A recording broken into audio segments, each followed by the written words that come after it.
इस खान साहब बिहार और सिवान का चर्चित चेहरा इस बार फिर चर्चाओं में है। आपको बताते चले, पूर्व में एमएलसी चुनाव में इनकी रणनीति ने भाजपा जैसे ताकतवर उम्मीदवार को तीसरे नंबर पर ला दिया और इस बार मीडिया के माध्यम से यह चर्चा आम है कि विधानसभा में इनकी उम्मीदवारी तय है। बहरहाल हम इसके बारे में भी जानेंगे और ये भी जानने की कोशिश करेंगे कि इनके पसंदीदा क्षेत्र कौन सा है। हमारे साथ स्क्रीन पर रईस खान साहब, स्वागत है। क्या कहें? सबसे पहले हमारे तरफ से भी चर्चा तो चुनाव का जो चर्चा है वो सही है, चुनाव तो लड़ना ही है। अब हम लोग पार्टी में जा रहे हैं, लोजपा में हम लोग जुड़ने जा रहे हैं। तो पार्टी में जाने के बाद पार्टी का आला कमान का जो निर्देश होगा उसको फॉलो करेगा आदमी।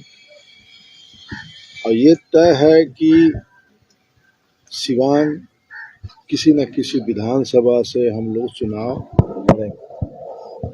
पिछले लोकसभा में आपकी अनुपस्थिति ने आपके समर्थकों और आपके लोगों को चौंका दिया। इस बार तो इन्होंने खुद कहा कि मैं चुनाव लड़ूंगा। बहरहाल उम्मीद समर्थकों में लावालब है और विरोधी भी परेशान है कि आप तो लोजपा में जाएंगे। पारिवारिक क्षेत्र को अगर कहा जाए तो मरहूम कमरुल हक साहब ने भी कभी उस चुनाव वहां से लड़ा था।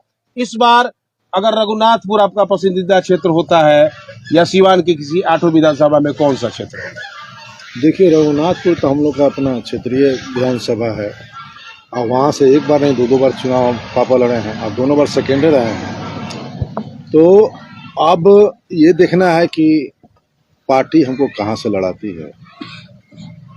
हम अगर निर्दलीय रहे तो निर्दलीय में अगर होते तो हम आपको अभी भी बता देते कि हम यहाँ से लड़ेंगे। आपने अभी कहा सर कि अभी कहा आपने कि मैं लोजपा में की सदस्यता लूंगा। हाँ।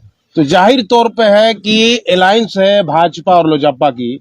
अगर रघुनाथपुर से सीट आपको नहीं मिलती है या यूं कहें कि 8 विधानसभा में लोजपा को सीट नहीं मिलती है, तब आपकी क्या रणनीति रहेगी? रणनीति उस समय न तय किया जाएगा जब नहीं मिलता है, तब न तय किया जाएगा कि उस समय हमको क्या करना चाहिए। ये तो श्योर है कि हम जिस भी गठबंधन में रहेंगे तो सिवान एक न एक विधानसभा हमारे लिए तय है। अब कौन सा विधानसभा होगा तो जो पार्टी के आला कमान है वो बताएंगे कहाँ से हम ले रहे हैं, कहाँ आपको फाइट करना है। लोजपा में आपका जाना लगभग तय है, आपको लगता है? लगभग तय क्या, डेट भी घोषणा हो गया है 19 जनवरी को गांधी मैदान में चिराग जी के नेतृत्व में हम लोग सारे सिवान के और पूरे बिहार से हमारे जितने समर्थक हैं जुटेंगे। उस दिन आप लोग भी देखिएगा कि कितनी मजबूती से हमारे समर्थक हमारे लोग पार्टी लोजपा ज्वाइन करते हैं। 5 सांसद महोदय जी रहेंगे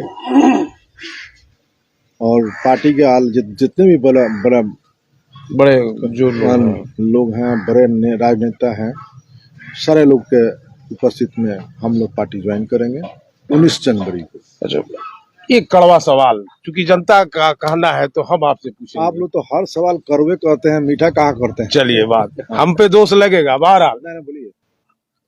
आप पर आरोप है कि राजनीतिक रसूख बनाने के लिए आप राजनीतिक का इस्तेमाल करते हैं और उसमें भागीदारी निभाते हैं। ये जनता का आरोप है, आपके परस्पर विरोधियों का आरोप है। विरोधी आरोप नहीं लगाएंगे तो क्या करेंगे? उनका तो काम है विरोध करना। वो भी बेचारा अपने भूमिका में अपने जगह पर अच्छा है।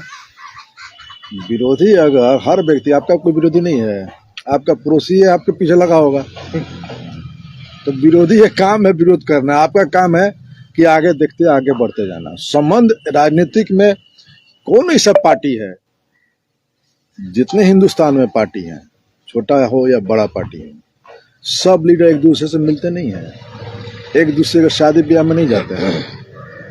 बताइए, लड़ेंगे वह विधानसभा में ऐसे लड़ेंगे जैसे कि फाइट हो जाए, फाइटा हो, बाहर निकल कर चाय नाश्ता चल रहा है। ये तो राजनीति की अपनी एक अलग पहचान, अपनी पहचान कि हम अपने पार्टी के लिए, हम अपने सब पार्टी अपने अपने जगह पर ठीक है। सब लोग को एक मुद्दा चाहिए कि हम हमारे हर काम से सब लोग को तो हम संतुष्ट नहीं कर सकते हैं ना। हमारे हर काम से सारे लोग हमसे संतुष्ट नहीं हो जाएंगे, कुछ ना कुछ लोग विरोध करवे करेंगे। इसी तरह पार्टी में भी है, कोई सा अगर पार्टी अपना सदन में बात रखती है तो लोग उसका विरोध करता है। तो विरोधी ये काम है, विरोध करना, यही हमारा राजनीतिक खूबसूरती, लोकतंत्र की खूबसूरती समझ लीजिए। ये होते आया है, होते रहेगा। अच्छा, एक और बात है, आपके शुभचिंतक सभी पार्टियों में है, रईस खां सबके हैं, लेकिन रईस खां की राजनीति और राजनीति में जैसे आप शामिल होते हैं दुश्मनों की तादाद बढ़ जाती है। उससे हम कहाँ परेशान होते हैं?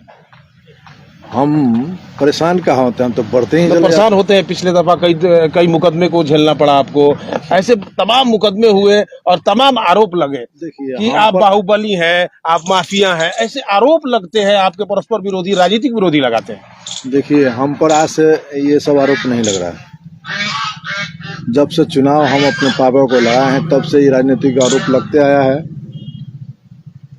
कि बाहुबली हैं, क्रिमिनल हैं, फलाना है, जो भी आरोप लोग लगाते हैं, जो भी हम पर केस भी हुआ, कोर्ट से, न्याय से, जो सर्वोपरि न्यायालय हिंदुस्तान का सर्वोपरि है।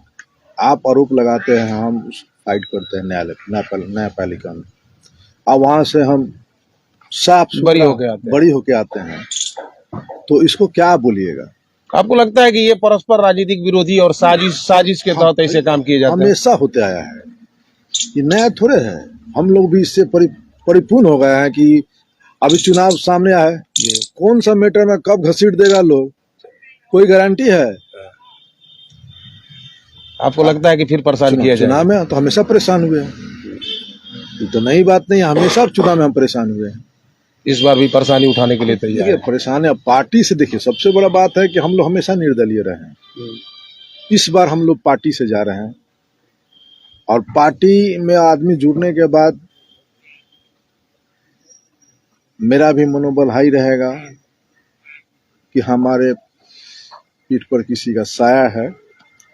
कोई आपको भी ताकत की जरूरत है? हमको भी ताकत की जरूरत है, वही बोले। संक्षेप में समझ लीजिए, ऊपर से हाथ रखने का मतलब है कि किसी ना किसी पार्टी क्या है, संस्था है, एक सिस्टम है, एक बड़ा तबका आपके साथ जुड़ जाएगा। तो ये तबका जुड़ेगा तो आप हमको झूठा मुकदमा में तो नहीं फंसाइएगा। कोई सा घटना हुआ तो रईस खान का नाम तो नहीं घसीट दीजिएगा। तो इस पर पार्टी हमारी लड़ेगी, यही हमारा मनोबल को बढ़ाएगा। तो जब मनोबल को बढ़ाएगा तो हमारा मनोबल बढ़ेगा, तो हमारे समर्थकों का मनोबल बढ़ेगा, तो हमको जीतने से कोई रोक नहीं सकता। जीत के प्रति पूरी तरह स्वस्थ है। एक अंतिम सवाल होगा, अल्पसंख्यकों का एक बड़ा तबका आज भी आपके साथ तो जरूर है, लेकिन आपको नेता नहीं मानता, क्या कैसे कहते हैं कि नेता नहीं मानता? हम अल्पसंख्यक में थोड़े हैं, हम तो समाज के हर वर्ग में हैं। आप यहीं पर जितने लोग अभी खड़ा है, पूछ लीजिए कितना लोग मुस्लिम है, कितना लोग अदर हैं, यहीं पर बैठ पूछ लीजिए जाके। नेता मानना या ना मानना, दिल में जगह है ना है? जिस दिन हमको पार्टी से आने दीजिए, हम भी तो घूमेंगे, लोगों के बीच में जाएंगे। आपको तो हम हमेशा हमारे रास्ता में ठोकरे लगाए हुए हैं जहाँ चारों तरफ की, इनका गाड़ी रफ्तार नहीं पकड़े। रफ्तार और सवाल है आपका? ठीक है, बहुत अच्छा है। चलिए, जाते जाते सिवान की सवाल ले लीजिए। बड़ी बड़ी पार्टियां, बड़े राजनीतिक शक्तियां हैं, उनसे सामना होगा। सर, एक और अंतिम सवाल होगा, अगर पार्टी से रईस खान की उम्मीदवारी तय होती है और ये चुनाव लड़ते हैं, तो एक बड़ा तबका जो आपका परस्पर विरोधी रहा है, इस बार तो बड़ी ताकत लगाएगा सर। ताकत नई दुश्मनों की एक फौज खड़ी होगी। जब हम निर्दलीय होकर इतना ताकत झेल लिए हैं, तो पार्टी में जब हम चले जाएंगे तो पार्टी वाला ताकत हमारे पास भी तो रहेगा, तो हम उसका जवाब उसी ढंग से न दे देंगे। आप देखे नहीं एमएलसी के चुनाव में, सारा पक्ष और विपक्ष एक तरफ, निर्दलीय प्रत्याशी एक तरफ, जनता किस तरह से सिवान के समस्त जनता हमको सहयोग आशीर्वाद दिया, आप लोग को भी नजर आ रहा है। सेकेंड आना, हार जीत अलग जगह पर, सेकेंड आना और देश का सबसे बड़ा पार्टी को पीछे रख देना और चुनाव के नॉमिनेशन के भी दिन आप लोग देखे होंगे, सिवान के समस्त जनता किस तरह से हमारे लिए, सिवान शहर जाम हो गया था, ये तो आप लोग देखे होंगे ना। तो सिवान की समस्त जनता का आशीर्वाद, दुलार, प्यार हम पर बना हुआ है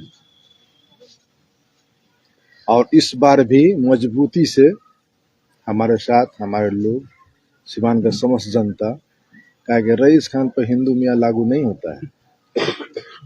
रईस खान सबके पास जाते हैं, सबसे मिलते हैं, समाज के हर तबका के लोगों से रईस खान का उठना बैठना है।